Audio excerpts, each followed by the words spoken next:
Okay, so just a quick video and a continuing video on Surah 2 verses 1 through 4. For anyone interested, just feasting on the word a little, because I don't know, we just want to learn, want to do stuff that's constructive, So in the very opening verses of the Quran, after the opening prayer, we have two Hebrew letters. They're written in Aramaic, but they're Hebrew letters: the Aleph, the Lamed, and the Mem. So we just covered that these verses depict what requires a real Muslim, okay? And Abraham fulfills these requirements. So in the Hebrew language, or numerology speaking, even, you could take it to that level, but a Muslim represents the Aleph, the Hebrew letter, the Lamed, and the Mem. Now, I'm not going to show you these things and do slides. You just have to look it up and all that kind of stuff. So what is the Aleph? Okay. Aleph is the first letter of the Hebrew alphabet. That is a leader. The Aleph in Hebrew is silent. That means a leader is silent, is humble. Yet the Aleph at the same time also represents an ox. Okay? So it takes humility to be strong. Now, Arthur Rimbaud gave us amazing revelation on the English vowels, and we could transfer that over to the Hebrew.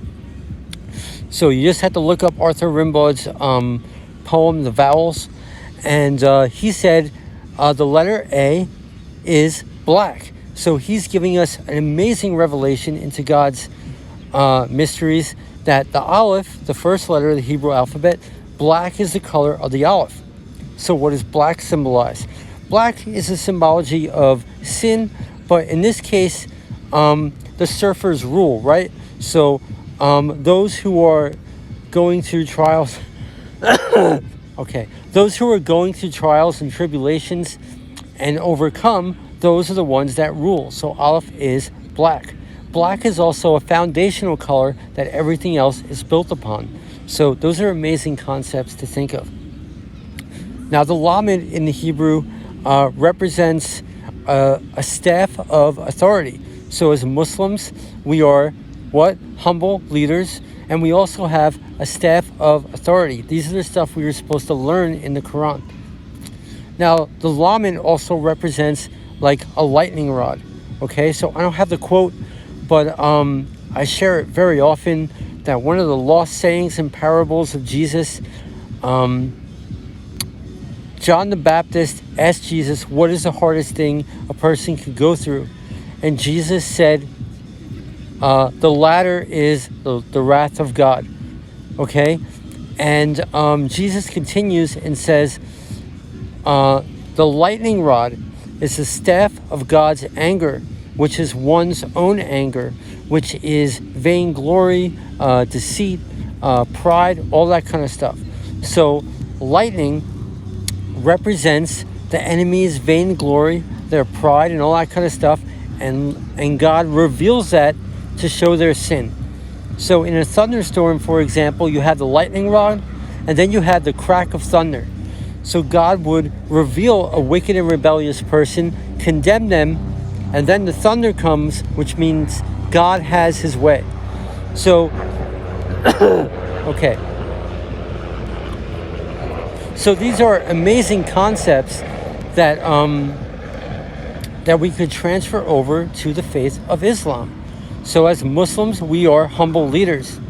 We also bring the lightning rod of authority, the staff of the enemy's own anger. We condemn the wicked. Okay, so the last letter here is a Mem. Okay, and that is numerically the number 9. 9 is an awakening. So, if we want to look more into this stuff, study the Hebrew letters. For me, the Mem is like a coiled serpent coming out of water. That's what the Hebrew rabbis decipher it as, the Hebrew letter. And for me, the Mem is like coming out of water is the awakening.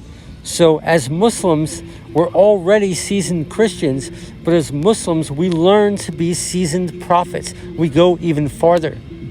So we're coming out of the water and ascending to a higher plateau or a higher plateau of our faith. So that's like the awakening. So these are amazing concepts that are here in the Quran, right in the first verse of Surah 2.